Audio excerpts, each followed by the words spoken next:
Hello बच्चों, let's read this question. The question says which of the following statement is correct. तो यहाँ पे तीन स्टेटमेंट दिए गए हैं। पहला बोल रहा है molecules of liquid are held together by attractive intermolecular forces. दूसरा है बच्चों molecules of liquid can move past one another freely. Next statement है बच्चों liquids can be poured and can assume the shape of container in which these are stored। चौथा आपसे बोल रहा है ऑल ऑफ द अबव, है ना। ये तीन स्टेटमेंट है, हम इन स्टेटमेंट को चेक कर लेते हैं। बच्चों जो की कॉन्सेप्ट है यहाँ पे, की कॉन्सेप्ट हो जाएगा properties of liquid. Properties of liquid. अब बच्चों प्रॉपर्टीज ऑफ लिक्विड में देखते हैं क्या क्या है। जैसे पहला अगर मैं बात करूं तो intermolecular forces are very strong. Intermolecular forces are strong in liquid, strong in liquid but less than solid.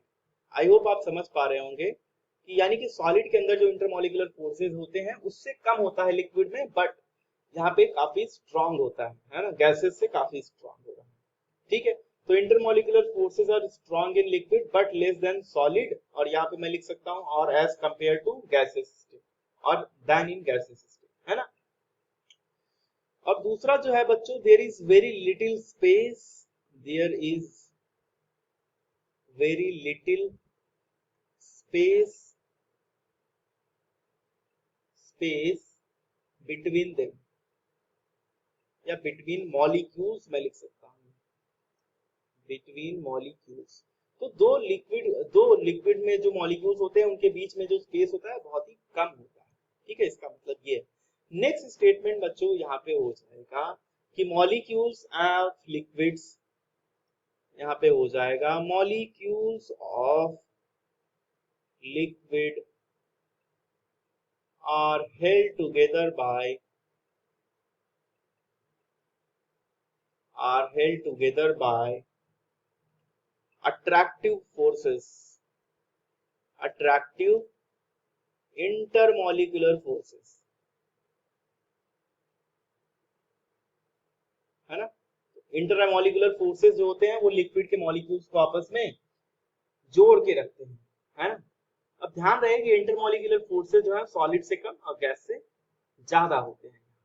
ठीक है, अब यहाँ पे ध्यान से देखो, यहाँ पे एक चीज और भी है कि जो लिक्विड होता है, यहाँ पे मैं लिख सकता हूँ volume of liquid is fixed.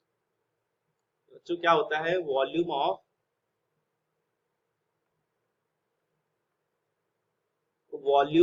Liquid is fixed. अब इसलिए इसका वॉल्यूम फिक्स होता है क्योंकि जो मॉलिक्यूल्स आपस में जुड़े होते हैं उनको आप तोड़ के अलग अलग नहीं कर सकते, जिसकी वजह से इसका वॉल्यूम क्या हो जाता है, फिक्स हो जाता है ना। बिकॉज मॉलिक्यूल सेपरेट नहीं होंगे एक दूसरे से, इसलिए इसका वॉल्यूम फिक्स है। ठीक है, अब बच्चों यहाँ पे एक और भी चीज है, वो क्या है, वो ये है molecules of liquid can passed from each other, passed from one another, है ना। यहाँ पे मोर प्रिसाइजली हो जाएगा one another, hence hence hence they can flow, है ना। यानी कि मॉलिक्यूल्स के ऊपर से मॉलिक्यूल्स क्या हो सकते हैं, जा सकते हैं, और लिक्विड में ये रीजन है कि ये फ्लो हो सकता है। यानी कि लेयर्स जो है, आप लेयर समझो कि लेयर्स क्या होते हैं, एक दूसरे के ऊपर मूव कर सकते हैं, इसलिए लिक्विड में क्या होता है, फ्लोज, है ना। And they can be poured as well. ठीक है, और जिस भी कंटेनर में ये डाले जाते हैं उस कंटेनर का शेप ले लेते हैं, है ना। तो यहाँ पे मैं लिख सकता हूं they occupy the shape of container in which they are stored. ठीक है, अब बच्चों जैसे मान लीजिए अगर हमारे पास ग्लास है, ग्लास के अंदर अगर आप 1 लीटर कोई भी चीज डालोगे तो ग्लास के शेप में हो जाएगा, लेकिन वो रहेगा 1 लीटर, इस बात का ध्यान रखें, है ना। और बच्चों अगर मान लीजिए आपके पास कोई पैन है तो उसमें जब आप डालेंगे तो पैन का वॉल्यूम ऑक्यूपाई कर लेगा। तो यही चीज मैं यहाँ पे कहना चाहता अब बच्चों हम देखते हैं यहाँ पे देखते हैं स्टेटमेंट्स में, तो यहाँ पे देख सकते हैं molecules of liquid are held together by attractive intermolecular forces, ये भी सही है बच्चों। बी भी सही है, ये भी आपका करेक्ट है और बी भी आपका करेक्ट है ना। और शेप आप देखें, liquids can be poured and can assume the shape of container in which these are stored, तो ये बच्चों ये भी आपका करेक्ट हो जाएगा, hence option D is correct one. Hope you understood it well. Best of luck.